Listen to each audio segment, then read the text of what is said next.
Okay, this one's something else. This is not a bearing. This is a stud 48. So it's probably a wide glide front brake stud, would be my guess. And the 44 number puts you in that area too in the parts numbers. But I'm going by what it feels like.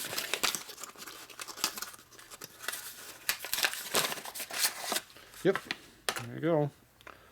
Front brake stud for a wide glide.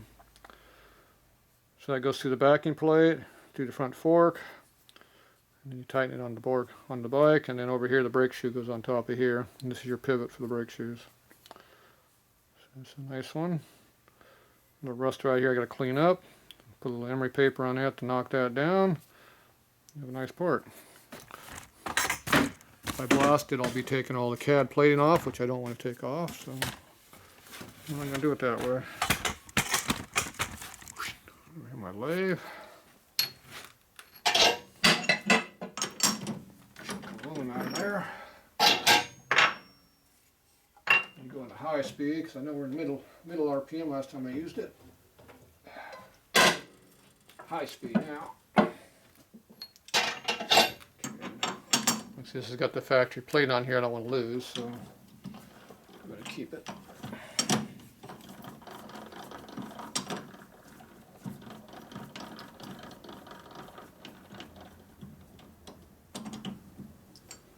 Alright, so if I use a little dull file to begin with, it won't do any damage to the steel underneath. That's not a dull file.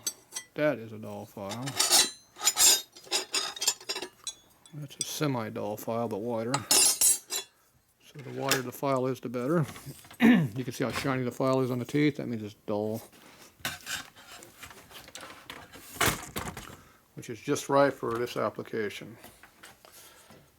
So we're just going to run across here a couple times and knock off the heavy stuff. Appears to be bent a little bit. Yep. That means I got to do some more repair work. So we got a hammer. Have to be laying here. Good. Put that to work. I think this is the hard side. This is the soft side. There's a difference. Soft. A little bit harder. Okay. So I'm going to straighten this thing out. First thing I'm going to do is make sure this is chucked up nice and even. Make sure I wasn't on any kind of a high spot or anything.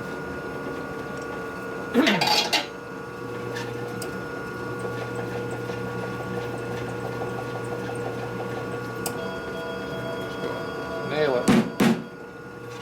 Got it. Oh, I made it worse. Yeah, I'm getting a little worse. Alright, let me get the phone. Be back. Alright, we're back. Interruptions. I'm hitting it too hard.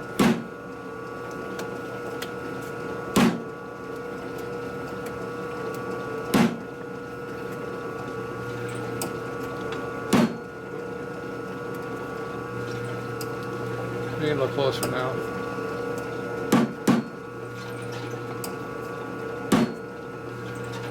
There you go, I like that. You like that?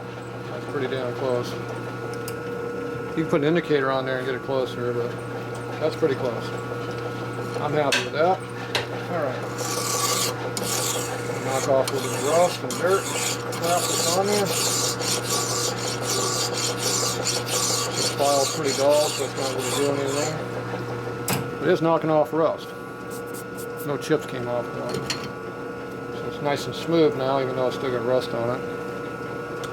Now, this is not going to take all the rust off, just going to make it smooth. Okay, I'm looking for a piece of paper that's kind of used. This is pretty new paper. The more aggressive I want it to be. There we go. I'm looking for a set of some used paper there. Oh, that's nice and fine there. Find a nice section here that's really used. It's even more fine. There you go. This will take off material here if you do too much of it, so just do a little bit. Don't get too carried away.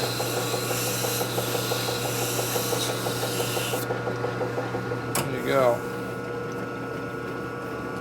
Nice and clean. Dye on top of that. Clean the junk out of those threads. That's a 7/16 fine thread.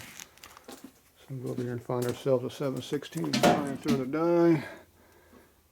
So I have my dies laid out: 1/4 inch, 5/16, 3/8, 7/16. Looking for a fine thread one like that. Give me a minute. And we'll just put this on here and hopefully clean things up. Appears to be a high spot on there.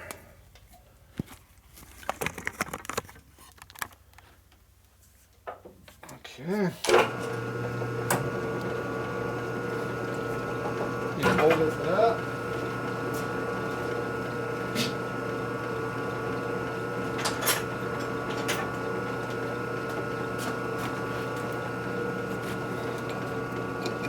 Okay. Just got a bad spot on the edge there. Knock that off.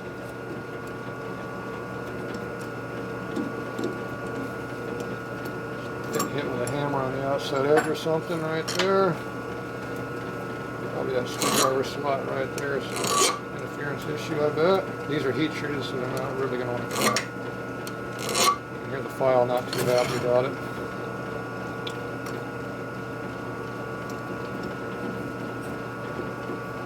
There we go.